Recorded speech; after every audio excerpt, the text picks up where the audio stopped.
নূরের মতো কাজ করবেন না। কিছু টাকার জন্য নিজের আত্মাকে বিক্রি করে দিয়েছে। আল্লাহর কাছে মোনাফেকের সিল নিয়ে কোনো লাভ নেই।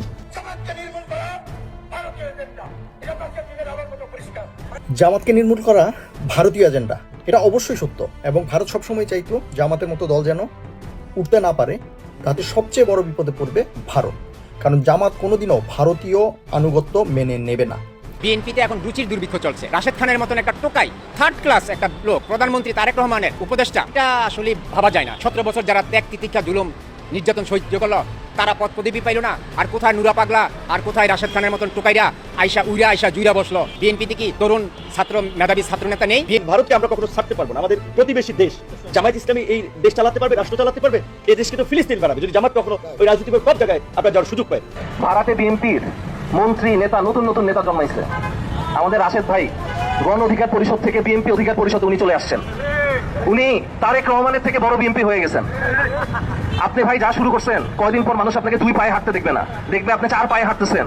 এই জুলাইয়ের সবচেয়ে বড় ক্ষতি এবং সর্বনাশটা হয়েছে জুলাই পরবর্তী পার্লামেন্টে জামাতের বিরোধী দল হওয়া। একদল ফ্যাসিবাদ কায়েম করতে গিয়ে বনে জঙ্গলে আশ্রয় নিয়েছে, খাল বিল নদী নালা দিয়ে পালিয়ে গিয়েছে। আপনারা কোন দিকে যাবেন? আমরা চাই না আপনাদের এই পরিণতি হোক। যার জন্য, যার মায়ের জন্য আমি কিডনি দিতে চাইলাম, যাকে কাঁদলাম, যার দল 30 বছরের মতো করলাম, সে আমাকে চিনে না, সে চিনে এই বাংলাদেশে বর্তমানে জামাত ইসলামের থেকে বড় জালিম আর কেউ নাই। এবার বেবি নূরকে মোটামুটি সাইজ করার মতো একটা কঠিন বার্তা দিয়েছেন। আসসালামু আলাইকুম দর্শক, এই মাত্র পাওয়া সব থেকে বড় ব্রেকিং নিউজ। দর্শক শ্রোতা, আশা করি ভিডিওর শুরুতে আপনারা সেই ব্রেকিং নিউজের ছোট্ট কিছু অংশ বিশেষ আপনারা দেখেছেন। দর্শক, দেখেই বুঝতে পেরেছেন যে আজকের এই ভিডিওটি কতটুকু গুরুত্বপূর্ণ এবং আকর্ষণীয় হতে চলেছে। কিন্তু দর্শক শ্রোতা, আজকের ভিডিওটা আপনাদের একটু ধৈর্য সহকারে দেখতে হবে এবং মনোযোগ সহকারে শুনতে হবে, তাহলেই বাংলাদেশের বর্তমান রাজনৈতিক প্রেক্ষাপট নিয়ে খুবই তথ্যবহুল কিছু বিষয় এবং গোপন কিছু তথ্য আজকের এই ভিডিওর মাধ্যমে আপনারা জানতে চলেছেন এবং আমি আজকের এই ভিডিওর মাধ্যমে প্রকাশ করতে চলেছি। তো চলুন কথা বাড়াবো না, আমরা মূল আলোচনায় চলে যাব। তার আগে বলবো, আমাদের এই চ্যানেলে যদি আপনারা নতুন হন, প্রতিনিয়ত এই ধরনের আপডেট গরম খবরগুলো পেতে আমাদের এই চ্যানেলটি সাবস্ক্রাইব করবেন। যারা করেছেন ধন্যবাদ। চলুন তাইলে একটা লাইক দিয়ে আমরা বিস্তারিত আলোচনা শুনে আসি। এবার বেবি নূরকে মোটামুটি সাইজ করার মতো একটা কঠিন বার্তা দিয়েছেন জামাত ইসলামের এমপি, ইসলামী ছাত্র শিবিরের সাবেক কেন্দ্রীয় সভাপতি, ঢাকা মহানগর দক্ষিণ জামাত ইসলামীর সেক্রেটারি জেনারেল, জামাত ইসলামের কেন্দ্রীয় নির্বাহী পরিষদের সদস্য জনাব ডক্টর শফিকুল ইসলাম মাসুদ। আপনারা জানেন শফিকুল ইসলাম মাসুদ মানে হিট। শফিকুল ইসলাম মাসুদরা যা বলেন তা করেন। শফিকুল ইসলাম মাসুদরা সরাসরি পাওয়ার পলিটিক্স করেন। বিএনপির সন্ত্রাসীদেরকে পিটিএ সাইজ করার রাজনীতি করেন, মাদক ব্যবসায়ীদের সাইজ করার রাজনীতি করেন, চান্দাবাজদের সাইজ করার রাজনীতি করেন শফিকুল ইসলাম মাসুদরা। অতএব শফিকুল ইসলাম মাসুদ সাহেব যদি কোনো কথা বলেন, আবার বেবি নূরের বাড়ির পাশে বাড়ি, পাশাপাশি এলাকায়, পটুয়াখালী পাশাপাশি উপজেলা, অতএব এটার একটা তাৎপর্য আছে।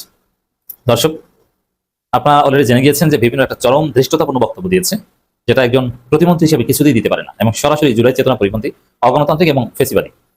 এবং কেউ ব্যাখ্যা করছেন যে বেবি নূরদের যে গতি প্রকৃতি, রাজনীতিতে টিকে থাকতে তারা আওয়ামী লীগের সাথে হাত মিলাতে মোটেও দ্বিধাবোধ করবে না। অলরেডি যে আম তারেক বেবি নূরকে ল্যাংটা হয়ে গালাগালি করতেন। আম তারেক শেখ হাসিনার সাথে সরাসরি ফোনে যোগাযোগ করেছেন বলে অভিযোগ আছে। তো দর্শক, হয়তো এখনো যোগাযোগ আছে। সেই আম তারেকের প্রোগ্রামে গিয়েছে Baby Noor. It's very interesting. চিরশত্রুর সাথে কেন মিলে গেল? আম তারেকদের সাথে ইন্টারেকশনের কোনো প্রশ্নই আসে না। তো দর্শক, এবং একে অপরের পক্ষে বলে মিলে গেছে, তাদের মধ্যে শত্রুতাটা মিটে গেছে। এটা থেকে অনেকে ব্যাখ্যা করছেন, বা এটা হতে পারে যে বেবি নূরদের যেহেতু রাজনীতি নাই, জনগণের সামনে মুখ দেখানোর কোনো রাস্তা নাই, ফেসবুকে কিছু একটা লিখতে পারেন না, লজ্জায় কমেন্টে গালাগালির বন্যা, একজনও কমেন্টে তাদের পক্ষে পাওয়া যায় না, আর 95% হাহা রিয়াক্ট। কি একটা অবস্থা!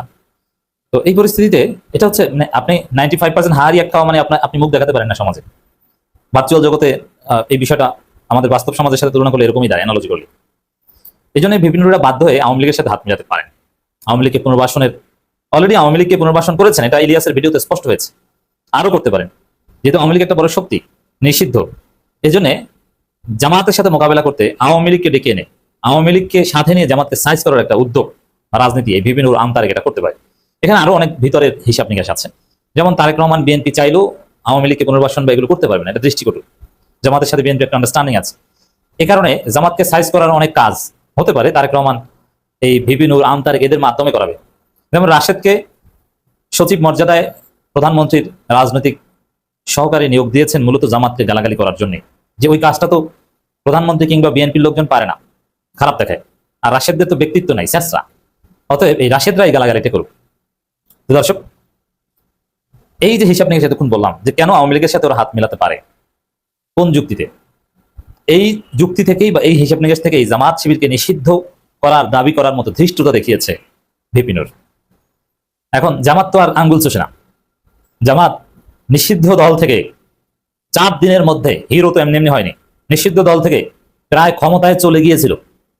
ডিপ স্টেট ভারত আমেরিকা ষড়যন্ত্র না করলে, আওয়ামী হিন্দু ভোটের সমীকরণ না থাকলে তো জামাত 12 ফেব্রুয়ারি নির্বাচনে ক্ষমতায় চলে গিয়েছিল, যেতে পারেনি যেভাবে হোক, ডিপ স্টেট ঠেকিয়ে দিয়েছে এবং আরো কিছু সুইং ভোটার বা আরো কিছু ভোটের হিসাব নিকাশে জামাত হেরে গিয়েছে।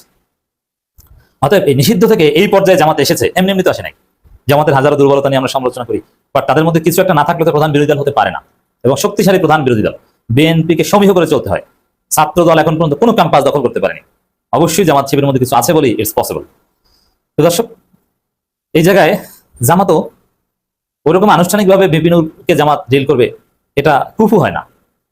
যেমন ভিপি নূরের বক্তব্যের জবাব আমিরের জামাত কিংবা সেক্রেটারি জেনারেল দিবেন, এটা কুফু হয় না, সামঞ্জস্য হয় না। এটাই শফিকুল ইসলাম মাসুদরা ইশারা ইঙ্গিতে 2-4টা কথা বলে দিতে পারে। এই পর্যন্ত শফিকুল ইসলাম মাসুদ এরকম একটা বার্তা দিয়েছেন।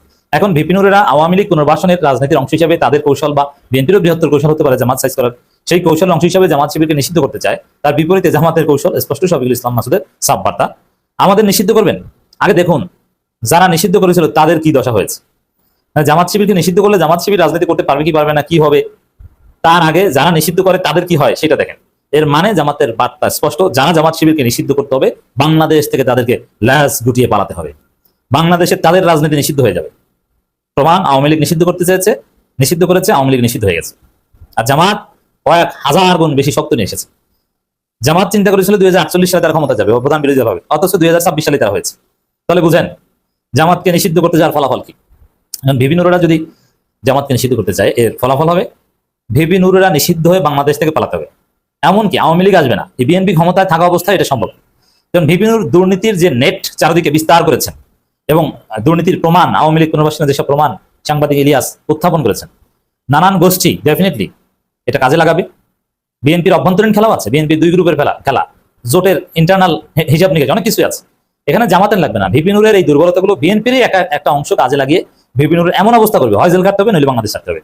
তখন হয়তো ভিপি নূর বলতে পারে যে টাকা পয়সা অনেক কামিয়েছি, যে স্যার বা আব্বা বা বস যাই বলো তারেক রহমানকে যে আমাকে সেফ এক্সিট দেন, তখন এই হিসাব নিকাশ করতে পারে। অতএব বিএনপি ক্ষমতা থাকতেই ভিপি নূরকে পালানো লাগতে পারে।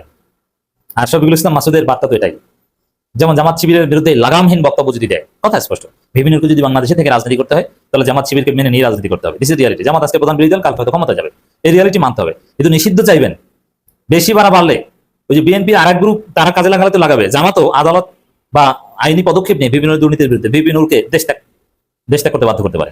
কেন মানে সে বিএনপি হলে আমার কোনো সমস্যা নেই, আগে সেটা বলে নেই, যে কেউ বিএনপি হইতে পারে, যে কেউ জামাত হইতে পারে, ওগুলো আমার কোনো ব্যাপার না। জাস্ট মানে আমি আমার যে বিষয়টা নিয়ে কথা বলতে এসেছি সেটা সূচনাতে এই কথাটুকু বললাম। এখন সে নিজে বিএনপি সেজে তারপরে বিএনপির মতো, বিএনপির নেতার মতো কেন কথা বলছে, সেটা হচ্ছে আমার আলোচনার মূল বিষয়। এখানে রাজনীতিটা আসলে কোনো বিষয় না, মানুষ সেবা, তারপরে দেশের জন্য জীবন দেয়া, এগুলো কোনো বিষয় না। পকেটে টাকা আসবে, আমি আসছি, টাকা না আসলে নাই। এর আগে বিকাশে এই নুরু আর রাশেদ এই 2 জন মিলে যে পরিমাণে টাকা পয়সা তারা কামিয়েছে, মানুষ তাদেরকে অঢেল 2 হাত ভরে তারপরে এই দেশের মানুষ তাদেরকে ভালোবাসা দিয়েছে, টাকা দিয়েছে, 2টাই দিয়েছে।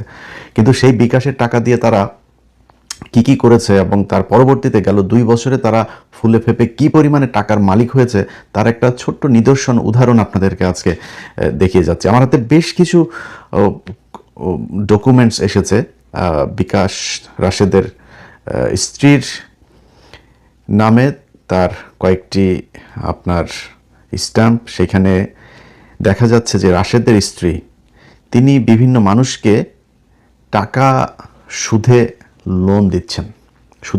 ধরেন এই যে ইউনুস, আওয়ামী লীগের লোকজন তারা ভালোবেসে বলে সুদা নিউজ, না সুদা নিউজ না কি বলে, সুধি নিউজে ধরেন বাংলাদেশে সে গিয়েছে, বাংলাদেশে সে তো কোনো ভালো জিনিস শিখাই দিয়ে আসে না। ধরেন পৃথিবীর বাইরে বিভিন্ন দেশে কি আছে, সুন্দর সুন্দর ট্রাফিক ব্যবস্থা আছে, দুর্নীতিমুক্ত সামাজিক রাষ্ট্র কাঠামো আছে, তারপর আইনের রাষ্ট্রীয় কাঠামো আছে, এই যে এগুলো সে শিখায় নেই। সে বাংলাদেশে গিয়ে সে শিখিয়ে এসেছে হচ্ছে মহিলাদেরকে ন্যাংটা হয়ে রাস্তায় গিয়ে তার করতে হবে, তার অফিসের মেম্বার হইতে হবে, এরপরে তিনি সুদে টাকা দিবেন, সেই সুদের টাকা ফেরত দিতে না পারলে আবার জামাইয়ের লুঙ্গি মুঙ্গি সব খুলে নিয়ে যাবে। এইটাই সুদি ইউনুস আমাদেরকে শিখিয়েছে। তো সুদি ইউনুস থেকে এই রাশেদ, তারপরে বিকাশ নূর কয়েকদিন আগে হুট করে সুদি ইউনুসের প্রোফাইল পিকচার থেকে সরাই দিল। তার আগে প্রোফাইল পিকচার ছিল এই সুদি ইউনুসের সাথে তার ছবি, সরাই দিল। সরাই দিয়ে তার কয়েক ঘন্টার মাঝে এসে সুদি ইউনুসের বিরুদ্ধে পোস্ট করলো। তো এগুলো তাদের মূলত সবই স্ট্যান্ডবাজি, সব মানে যখন যার কাছ থেকে সুবিধা। এখন ধরেন সে তারেক রহমানকে আমি গ্যারান্টি দিলাম, আমি বেঁচে থাকি আর মারা যাই, আপনাদেরকে গ্যারান্টি দিয়ে বলে দিলাম, এই নুরু, এই রাশেদ বিএনপির কাছ থেকে যেদিন সুবিধা পাবে না সেদিন বিশাল বড় রাজনৈতিক নেতা হয়ে আবার শেখ মুজিবের মতো ভাজা ঘিয়ের গলায় ভাষণ দিবে, বলে দিলাম, লিখে রাখেন। তো আজকে তারা সুদি ইউনুসের কাছ থেকে যে সুদের ব্যবসা কারবার শিখেছে সেটা দিয়ে কি করছে আপনাদেরকে সেটা একটু দেখাই। আচ্ছা, আমার কাছে আসা যেই নথিগুলো এসেছে সেখানে একটা স্ট্যাম্প, সেই স্ট্যাম্পটা 8/3/2025, অর্থাৎ 24-এর পলাতক হাসিনার পালিয়ে যাওয়ার পরে যে টাকা পয়সা কামিয়েছে তারপর থেকেই শুরু করেছে আর কি। আচ্ছা, এখানে প্রথম পক্ষ রাবেয়া আক্তার আলো, পিতা মোহাম্মদ আলম, ঠিকানা 5-3 ক ভাসানটেক, পশ্চিম ভাসানটেক, ঢাকা ক্যান্টনমেন্ট, রাশেদের বাসার ঠিকানা 1206 কাফরুল, ঢাকা উত্তর সিটি কর্পোরেশন, ঢাকা। পেশা ব্যবসা, রাশেদের বউর পেশা ব্যবসা, বুঝছেন তো কি ব্যবসা করে আল্লাহ জানে। তো ধর্ম ইসলাম, স্বাধীনতা, বাংলাদেশি, ভোটার আইডি কার্ড, ব্লা ব্লা ব্লা ব্লা ব্লা, সেটা না বললাম। এটা প্রথম পক্ষ। দ্বিতীয় পক্ষ হচ্ছে মোসাম্মদ হেলেনা আক্তার নামে একজনকে লোন দিয়েছেন, সুদের টাকা লাগাচ্ছেন, সেখানে শুরু করছেন, দেখেন মানে সুদারু হইল ইমানদার আছে, মহান আল্লাহকে স্মরণ করিয়া এই চুক্তিপত্র আরম্ভ করিতেছি। আমি দ্বিতীয় পক্ষ গ্রহীতা। প্রথম পক্ষ রাবেয়া আক্তার আলো হইতে 5 লক্ষ টাকা ঋণ হিসেবে গ্রহণ করি, তাতে উল্লেখ থাকে দ্বিতীয় পক্ষকে আমি প্রতি মাসে 4% লভ্যাংশ হিসাবে দিব। আচ্ছা, শর্তাবলী, ঋণের টাকা গ্রহণ করে 8/3/2025 তারিখে প্রথম পক্ষ 4% লাভে প্রতি মাসে 20 লাখ। আরে এই শালা ব্যবসা দেখছেন, 5 লাখে প্রতি মাসে 20,000 টাকা করে রাশেদের বউয়ের ব্যবসা। দ্বিতীয় পক্ষ প্রথম পক্ষকে সিকিউরিটির জন্য 1খানা ব্যাংক চেক প্রদান করিবেন, যা প্রথম পক্ষ যে কোনো সময় উত্তোলন করিতে পারিবেন। প্রথম পক্ষের টাকা প্রয়োজন হলে দ্বিতীয় পক্ষকে 3 মাস পূর্বে জানাতে হবে। লভ্যাংশ 4%, 20,000 টাকা প্রতি মাসে দ্বিতীয় পক্ষকে প্রদান করিবেন। যদি কোনো দুর্ঘটনায় দ্বিতীয় পক্ষের মৃত্যু হয়, তার অবর্তমানে চুক্তির সমস্ত টাকা তার ওয়ারিশগণের উপর বর্তাইবে, ও যদি কোনো দুর্ঘটনায় প্রথম পক্ষের মৃত্যু হয়, তার অবর্তমানে চুক্তির সমস্ত টাকা তার ওয়ারিশগণ বুঝিয়া পাইবেন। মানে মরার আগে তো সুদ খাবেই, মরার পরে ওর বউ পোলাপান বাচ্চা যারা থাকবে জীবিত, এদেরকেও সুদের মধ্যে দিয়া যাইতেছে, ওরা সুদ খায়া তারপরে দোয়া করবে এর জন্য। উপরোক্ত চুক্তির বরখেলাপ হইলে প্রথম পক্ষ রাবেয়া আক্তার আলো চলমান আইন অনুযায়ী আইনগত ব্যবস্থা নেয়ার ক্ষমতা রাখে। তো এখানে আপনাদেরকে আরও কিছু জিনিস দেখানো হলো। এই যে রাশেদের যে আপনার ব্যক্তিগত তথ্য, তো এগুলো সবগুলো সোশ্যাল মিডিয়াতে দেখানো ঠিক না।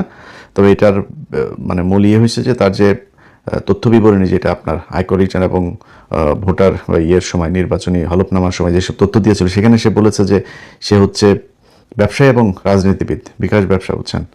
আর হইল গিয়া তিনি আগে ছাত্র ছিলেন। তার বউয়ের ব্যাপারে দেওয়া হয়েছে, তার বউ এখন গৃহিণী, আগে ছিল ছাত্রী। তো কয়দিন আগে তুমি দিলা তোমার বউ গৃহিণী, আবার এখন ওইখানে লিখছো যে ব্যবসা। আবার ব্যবসা, সে কি ব্যবসা? নিচতলা ভাড়া দেওয়ার, উপরতলা বড় করার ব্যবসা। সেই ব্যবসায় মানুষকে লোন দিচ্ছে, এবং এরকম লোন দেওয়ার মানে প্রমাণ একটা দুইটা না, অনেকগুলো। তো ধরেন এই হচ্ছে রাজনীতি।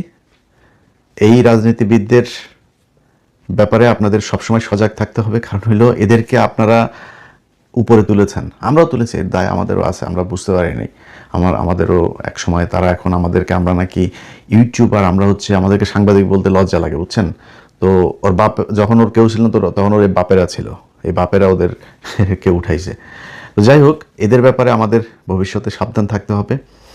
এরা আমাদের আবেগ নিয়ে খেলা করে তারপরে তারা আমাদের এই দেশের সাথে বেইমানি করে, আমাদের যেই আবেগ সেই আবেগের সাথে তারা বেইমানি করে। তো তাদের ব্যাপারে খুব বিশাল আকারে কিছু বলার মতো এরকম কোনো ফিগার তারা এখনো হয়নি। তবে আজকে যেটুকু দিলাম এটা জাস্ট ছোট্ট একটা জিনিস, এটা কোনো আমার কোনো অনুসন্ধান না, কোনো কিছুই না। মূল যে অনুসন্ধান নুরুকে নিয়ে সামনে আজকে খুব ছোট লেভেলের একজন কথিত রাজনৈতিক বিকাশ এজেন্টকে নিয়ে কথা বলবো। তো তিনি সম্প্রতি তার কিছু বক্তব্য আমার চোখে পড়েছে। তিনি আসলে বিশেষ করে নিজেকে বিএনপি সাজানোর অনেক চেষ্টা করছেন। তো আপনি যদি নিজে বিএনপি হন বা জামাতি হন, কিছু একটা তাহলে তার আপনার এই গণ অধিকার পরিষদ বলে আলাদা কোনো বিকাশ এজেন্টের দোকান খোলার দরকার ছিল না, তাই না? তখনই তো এখন কেন বিকাশ, মানে সে বিএনপি হলে আমার কোনো সমস্যা নেই, আগে সেটা বলে নেই।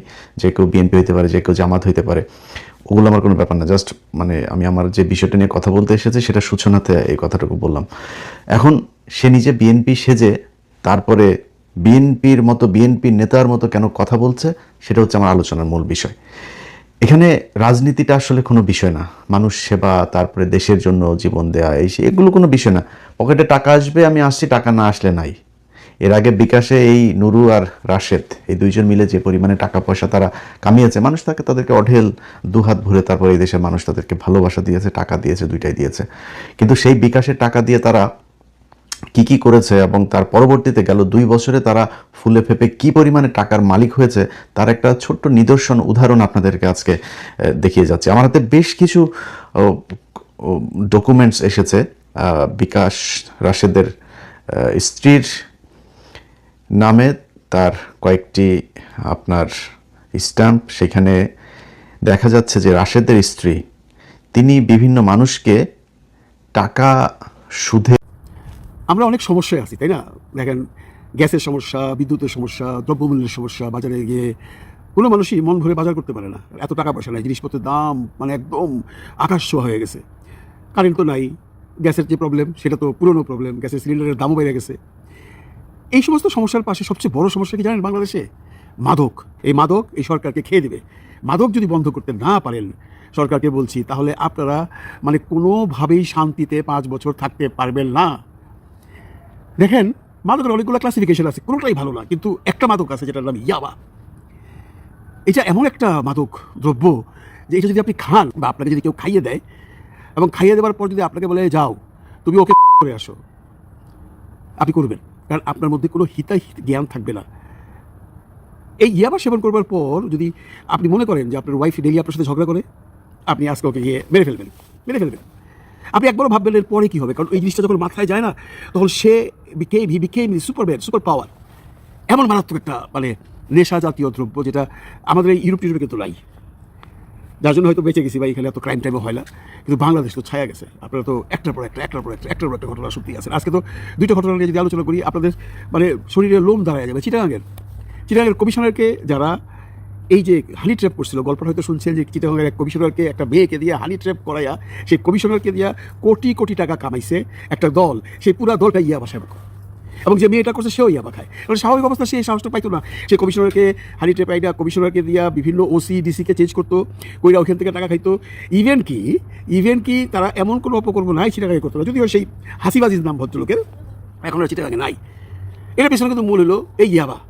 আপনারা জানেন চিটাগাং, কক্সবাজার, উখিয়া, তারপর টেকনাফ, এইসব জায়গায় কিন্তু বেসিক্যালি মাদকের মূল আখড়া। আপনারা হয়তো এটাও জানেন যে ওইখানে একটা ইয়াবার দাম মাত্র 10 টাকা। আপনি টেকনাফের ওইসব এলাকায় যায় যদি একটা টকের দোকানেও জান দেখবেন বিয়ার আর ইয়াবা বিক্রি করতেছে 10 টাকা করে। তখন চিন্তা করেন 10 টাকা একটা ইয়াবা ঢাকায় আসলে হয়ে যায় 300 টাকা। ব্যবসাও তো একটা বড়, তাই না? বিরাট বড় ব্যবসা এটা। আপনি 10 টাকা ইনভেস্ট করে যদি 300 টাকা পান, আপনি যদি 100 নিয়ে ঢাকায় ঢুকতে পারেন, চিটাগাং, রাজশাহী, খুলনা, ময়মনসিংহ যে কোনো জায়গায় ঢুকতে পারেন, কত % লাভ হিসাব করছেন? এইটা হলো এটার মূল কারণ, যেটা বন্ধ করা বেশ কঠিন এই সরকার দ্বারা। এবং সবচেয়ে ইন্টারেস্টিং হলো এর পিছনে আইন শৃঙ্খলা রক্ষাকারী বাহিনী জড়িত। এটা আমরা জানি ভাই, এটা কেউ অস্বীকার করলে হবে না। আমি বলছি না সব আইন শৃঙ্খলা রক্ষাকারী বাহিনী এটা করছে, কিন্তু তাদের ছত্র ছায়া ছাড়া আপনি চিটাগাং থেকে আসতে পারবেন না, কক্সবাজার থেকে আসতে পারবেন না। আপনি যত ভদ্রভাবে আসেন, যেভাবে আসেন, আপনারা জানেন কিছুদিন আগে আপনারা দেখছেন স্বরাষ্ট্র মন্ত্রণালয়ের গাড়িতে ইয়াবা ধরা পড়ছে, কয় জায়গায় 15 কোটি টাকার ইয়াবা ধরা পড়ছে। এটা বন্ধ করবেন কেমনি? আপনি যারা ব্যবসা করে তারা তো 10 টাকার মাল 300 টাকা বেচলে আপনি চিন্তা করছেন কী পরিমাণ প্রফিটটা হয়? ও তো তখন জীবনের মায়া করবে না, ও চিন্তা করছে ঠিক আছে ধরা খাবো, ধরা গিয়ে জেলে যাবো, আবার চলে আসবো, আবার করবো।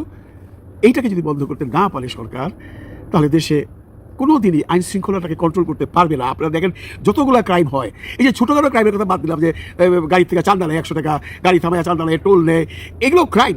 এইসব ক্রাইমকে তো আপনি সরানো কোনো ব্যাপার না সরকারের জন্য, একদিনে পারে। কিন্তু ইয়াবা যারা ব্যবসা করে তাদেরকে আপনি সরাই বলেন। এর মধ্যে তো উচ্চ মহলের সব নেতা বলেন, উপনেতা বলেন, এলাকার নেতা বলেন, পুলিশ নেতা বলেন, সবাই জড়িত। আমরা সংসদে শুনলাম না হাস্যরসভাবে গয়েশ্বরবাবু বলে নাই যে বদির সময় যেদিক দিয়ে ইয়াবা আসতো সেটা তো আমাদের বর্তমান স্বরাষ্ট্রমন্ত্রীর বাড়ির পিছন দিয়ে। এখন তো বদি নাই, বদি তো বধ হয়ে গেছে, মানে মারা গেছে, এখন কারা করে? প্রশ্নটা হাস্যরসভাবে উনি সংসদে বলছিলেন, কিন্তু প্রশ্নটার উত্তর যদি আপনি খুঁজতে চেষ্টা করেন আপনি নিজেই পেয়ে যাবেন। এখন কারা করে? কেন করবেন না ভাই? আমি তো বারবারই বলতেছি 10 টাকার মাল 300 টাকা, কয়জনটা বন্ধ করবেন? কিন্তু যে পর্যন্ত এই ইয়াবা বাংলাদেশে বন্ধ না করতে পারবেন, মানে ড্রাগস বন্ধ করতে না পারবেন, সেই পর্যন্ত দেশে শান্তি আসবে না। অশান্তি লেগেই থাকবে। সব অশান্তি তো পলিটিক্যাল হয় না ভাই। এই যে দেখেন রংপুরের যে ঘটনা ঘটলো, পিছনে কি? ইয়াবা। সাধারণ একটা ঘটনা, আপনারা সবাই শুনছেন। আমি 2 লাইনে বলি। একজন রিটায়ার্ড টিচার, ওয়াইফ, 2 বাচ্চা নিয়ে থাকে, তার বাড়ির ছাদের উপরে বসে 2টা ছেলে ইয়াবা সেবন করতেছিল, উনি কেন বাধা দিলেন? তারপর কি হয়েছে আপনারা শুনেন, এই লোমহর্ষক ঘটনা শোনাও যায় না। সেখানকার পুলিশ অফিসার যখন বর্ণনা করতেছিল সেও কান্না করতেছিল। এই যে ঘটনাটা ঘটছে, যে হাজবেন্ড ওয়াইফ 2টা বাচ্চাকে নির্মমভাবে করে ফেললো, এবং খুন করার পর তারা সে নিচে যায় ইয়াবাও খাইলো, রান্না করলো, খাইলো, চুইচামারি করলো, ধরাও পড়লো। যে ঘটনাটা ঘটছে এটা একটা সনাতন ধর্মী পরিবারকে করা হয়েছে, এবং আনফর্চুনেটলি যারা করেছে তারাও সনাতন ধর্মীয়। এটা যদি কোনো কারণেই কোনো মুসলিম ছেলে এটা করতো, এই সনাতন ধর্মীয় পরিবারটাকে এইভাবে করতো, তাহলে কিন্তু দেশের রাজনৈতিক পরিস্থিতি অন্যদিকে চলে যেত। আমরা কেউ এই দায় থেকে বাঁচতে পারতাম না। আল্লাহ রহমত করছে যে যারা করছে তারা যে ধর্মের, তার সাথে করছে সেও একই ধর্মের। দেখেন এটার পিছনে কি? এটার পিছনে ইয়াবা, অনলি ইয়াবা, আর কিচ্ছু না। এবং এখানে তো পুলিশ রিপোর্টও পাওয়া গেছে ইয়াবা খাওয়া বন্ধ করছিল বলেই তাদেরকে খুব হয়েছে, তাদেরকে এইভাবে মারা হয়েছে, তাই না? তো ইয়াবা খাচ্ছিল, ভদ্রলোক শুধু বাধা দিছে যে তোমরা এগুলো করো না। এরপরে তাকে এইভাবে মারতে হলো, তারপর তার ওয়াইফকেও মারতে হলো, তার 2টা ফুটফুটে সন্তানকে মারতে হলো। এই যে 2টা ছেলে মারছে তাদেরকে, এই 2টা ছেলে কি স্বাভাবিক ছিল আপনি মনে করেন? এ কি স্বাভাবিক পর্যায়ে ছিল? স্বাভাবিক পর্যায়ে থাকলে সেরকম করে 4-4টা খুন করতে পারে তারা দুজনে মিলে? না, তাদের ব্রেইন কোনো ওয়ার্ক করছিল না, তারা যা ভাবছিল তাই করছিল। হয়তো ভাবছে এই যে আরেকজনকে বলবে এর বাইরে ফেলাই, আবার যখন ওয়াইফ আসছে বলছে এই যায় আরেকজনকে বলবে এরাও মেরে ফেলাই, তারপর নিচে এসে চিন্তা করছে সন্তানরা তো যদি দেখা ফেলাই থাকে তাহলে এরাও তো আমাদের জন্য বিপদ, মেরে ফেলাই। মানে একটা মানুষ মারা একটা মানুষের জন্য মানে কত ইজি ব্যাপার এই মাদকটা গ্রহণ করবার পর। আপনি যিনি দেখছেন আপনি পারবেন স্বাভাবিকভাবে একটা মানুষকে অহেতুকভাবে দিতে পারবেন না, আপনার সেই ক্ষমতা নেই। কিন্তু আপনি যদি ওইটা সেবন করেন আপনি পারবেন। সরকারের অনেক সমস্যার মধ্যে এটা একটা বড় সমস্যা, আমি মনে করি সবচেয়ে বড় সমস্যা।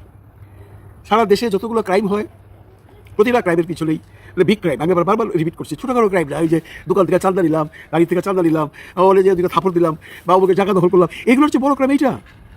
কারণ এরা কিন্তু একদম লাস্ট একটা মানুষকে মেরে ফেলার পর্যায়ে চলে যাচ্ছে, এরা এত এডিক্টেড হয়ে যায়।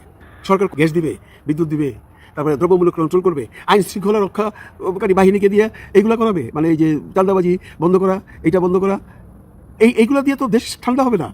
এর চেয়ে বড় যেটা সেটা হলো এই যে মাদক সেবনটাকে বন্ধ করতে হবে, মাদক আমদানিটাকে বন্ধ করতে হবে। এটার জন্য সবার মানে একসাথে হইতে হবে। আপনি দেখেন এই পাশের দেশ ভারতেও কিন্তু এত ইয়াবার ছড়াছড়ি নাই, ওখানেও ক্রাইম হয়। কিন্তু দর্শক শ্রোতা, আশা করি পুরো ভিডিওটি আপনারা দেখেছেন। এবার অবশ্যই আপনাদের মূল্যবান মতামতটা ভিডিওর কমেন্ট বক্সে জানিয়ে দিন। আর হ্যাঁ, পারলে ভিডিওটি শেয়ার করে সবারই দেখার সুযোগ করে দিন। আর আমাদের এই চ্যানেলে যদি আপনারা নতুন হন, প্রতিনিয়ত এ ধরনের আপডেট গরম গরম খবরগুলো পেতে আমাদের এই চ্যানেলটি সাবস্ক্রাইব করে আমাদের সাথে থাকুন। আর ইতিমধ্যে যারা অলরেডি সাবস্ক্রাইব করে দিয়েছেন সবাইকে ধন্যবাদ জানিয়ে আজকের মতো এখানে বিদায় নিচ্ছি। দেখা হচ্ছে নতুন কোনো ভিডিওতে। সে পর্যন্ত সবাই ভালো থাকবেন, সুস্থ থাকবেন। আল্লাহ হাফেজ।